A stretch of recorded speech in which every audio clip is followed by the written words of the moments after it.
I've been birding for 8 years. You would think that over that amount of time I would have seen many nests, but no, not really. I am not a typical birder. Although I started out that way, it kind of ended up taking its own path, having close relationships with various bird species. Because of that though, I've been able to get a glimpse into some of their secretive nesting world, and I want to share a few of my favorite experiences watching birds nesting. It won't all be of birds I know well. In fact, 2 of the experiences I'm going to include are from birds I didn't have relationships with. Here they are. Enjoy, and happy Mother's Day to my wonderful mom and all the other wonderful moms out there.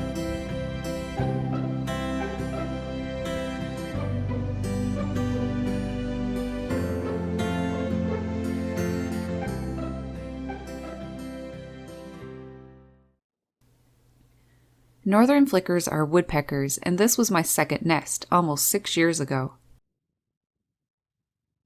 With these guys, I witnessed the courtship and copulation, which was adorable.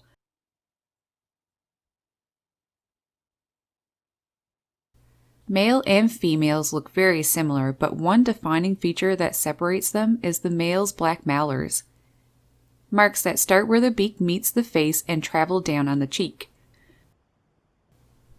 I find that these marks kind of look like a handlebar mustache. The male was such a funny guy. I remember one day while his mate was off doing whatever female flickers do, he stayed at the nest hole, sometimes working on it, but mostly just looking out of the hole or perched on top making his territorial call.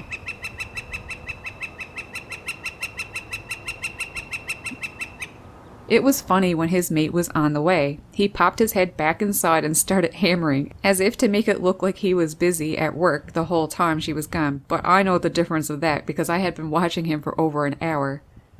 Once she got there, he left and let her have a look inside. I don't know if she was impressed or not.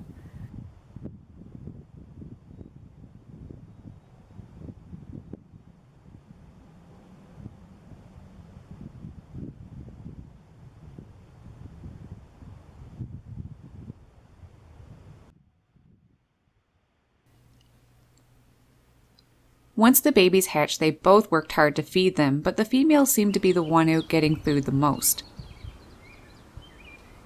or close by in a tree on lookout. It's the male that's the homebody. Funny thing was when her mate would come to the nest when she wasn't ready to leave yet.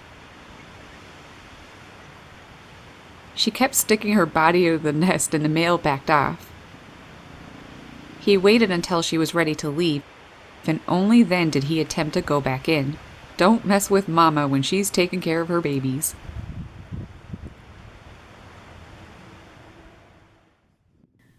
Their offspring successfully fledged because of their combined efforts. What a team they were.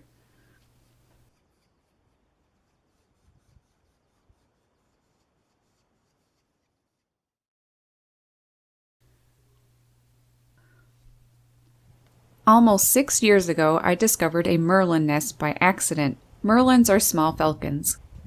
Every morning I'd walk up the dirt path behind my house to visit my bird buddies, and one morning I heard this loud shrieking. I stopped, looked around, and after a few moments discovered a bird of prey who seemed ticked off with me.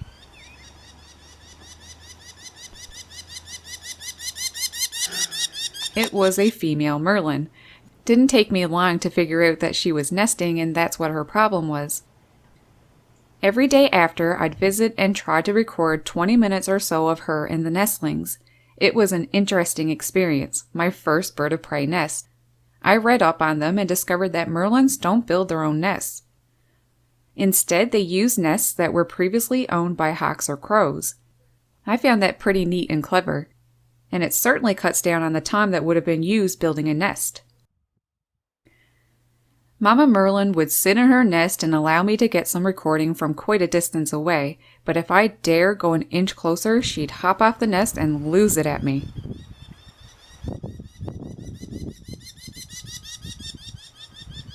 I felt bad when that would happen. I hated upsetting her, so I'd always leave and try again the next day. No matter how much I tried to gain her trust, she'd never allow me any closer. I had to settle for what I could get, and rightfully so.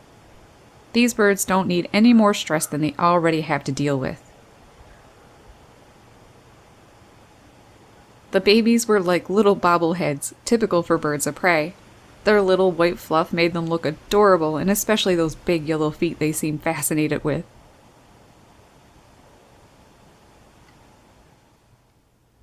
While Mom brooded the little ones, Dad would be out getting food for them or on watch nearby. Males are much smaller than females. This distinct difference in size is known as sexual dimorphism, which is common in birds of prey, but in the case of non-predatory birds, it's the opposite. The males are bigger than females. It may be this way for predatory birds because it protects females from aggressive males that are well equipped with sharp talons and beaks, and the killer instincts that go with them. Another explanation is to allow the two sexes to hunt different prey and thus reduce competition for food. One thing that seemed quite apparent to me, though, was just how fierce the female was compared with the male when it came to protecting their young. I also rarely saw the male, but the female was always on or near the nest. So since she's the one there the majority of the time, maybe her size helps to defend her babies from larger predators such as other birds of prey. But that's just a thought, I could be wrong. It does make sense to me though. I mean, that female had no fear of me, which wasn't the case with the male.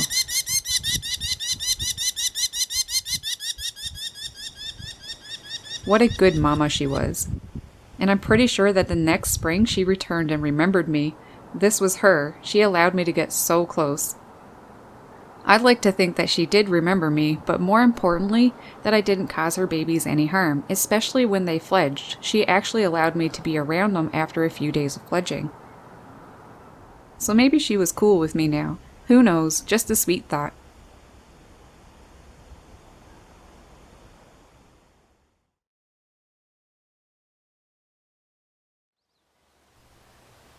I've come close to seeing chickadee nests before, but it always ended up with the pair deciding against the nest and trying somewhere else, which I was unable to find.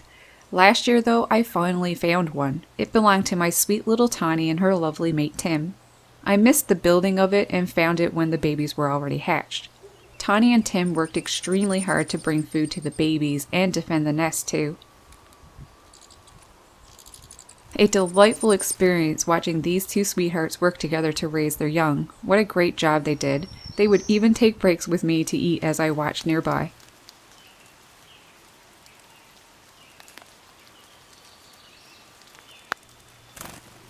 Tawny put so much care into her babies. She was a wonderful mom, and Tim was a wonderful dad.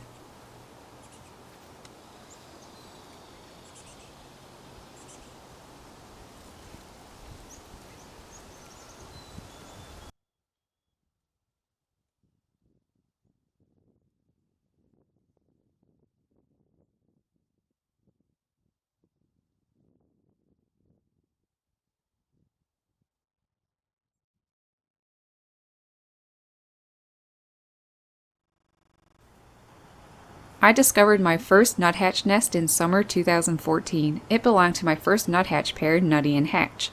At the time, though, they did not feed from my hand, but I had already known them since winter that year, and I'm pretty sure they were familiar with me. Nutty was an amazing mom. Only females incubate the eggs, and when they hatch, the female broods them as well, which means they spend a lot of time caring for their young. But she also brought just as much food to her babies as Hatch did. I found the babies one of the most sweetest and funny too. Once they were only a few days from fledging, they would fight to look out of the hole, calling endlessly to their parents for food.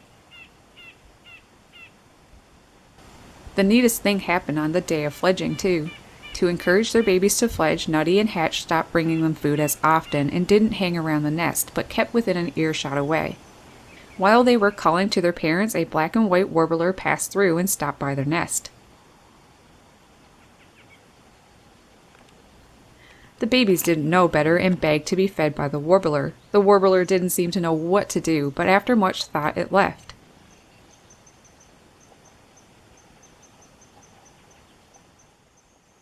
On the way back, though, it stopped by again, and this time with a caterpillar. The babies went nuts. I think the warbler's strong need to care for its own young was making it difficult to snap out of it. It didn't know what to do, I don't think. That's a fond bird watching moment for me.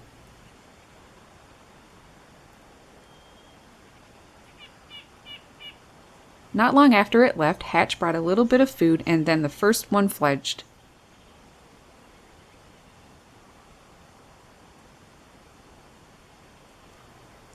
Nutty and Hatch divided up the young and brought them around the territory for the next month.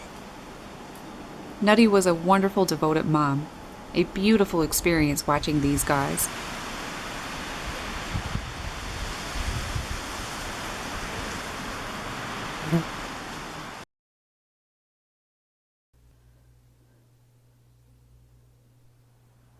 Anyone that knows me knew I was going to save a blue jay nest for last.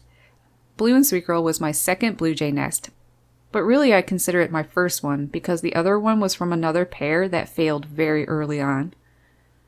I found Blue and Sweet Girl's nest in 2014. I was so happy. Because Blue and Sweet Girl trusted and knew me so well by that point, they were perfectly fine with me and would even come to me when they wanted a peanut.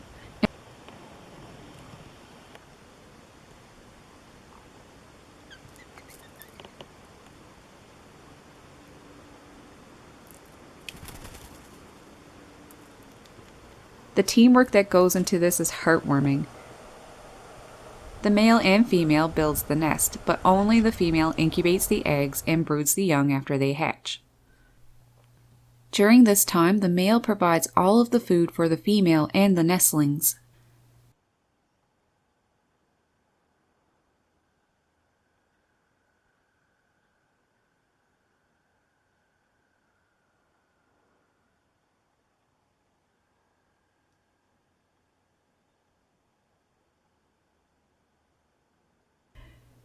This doesn't mean that females get an easy job, though. Sweet Girl didn't get to just sit up in the nest all day doing nothing. She had to keep the nest clean as well as the nestlings.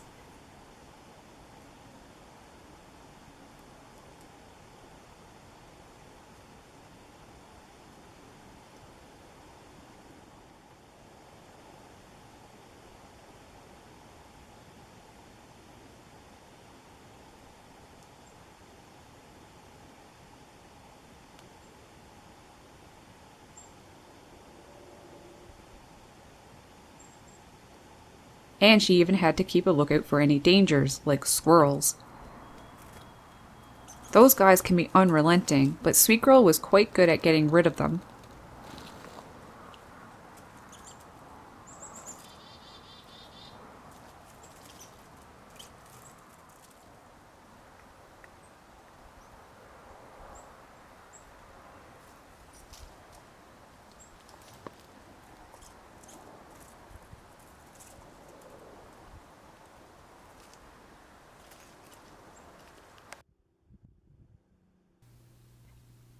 She may not feed them as much in the beginning, but as they get bigger, she has to chip in and provide some food for them.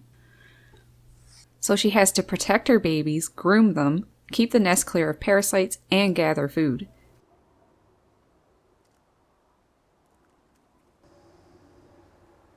The level of attention and care a blue jay pair puts into raising their offspring is quite touching and amazing to watch. And the babies are super adorable and sweet. Truly my favorite nest to watch.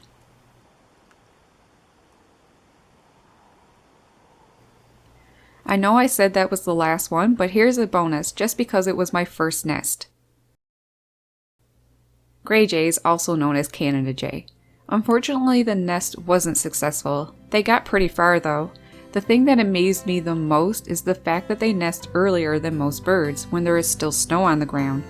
Around middle to late March and early April. This means snowstorms. To see Gray, the female I knew at the time, nestled in that nest and all covered in snow, and it was cold too, was touching to say the least. What a devoted mom. So that's a few of my favorite or most memorable experiences watching birds nesting. What one did you like the most? And have you ever watched a bird nesting before? Comment below and let me know. Thanks so much for watching. I hope you enjoyed. Take care. See you next week. Happy birding.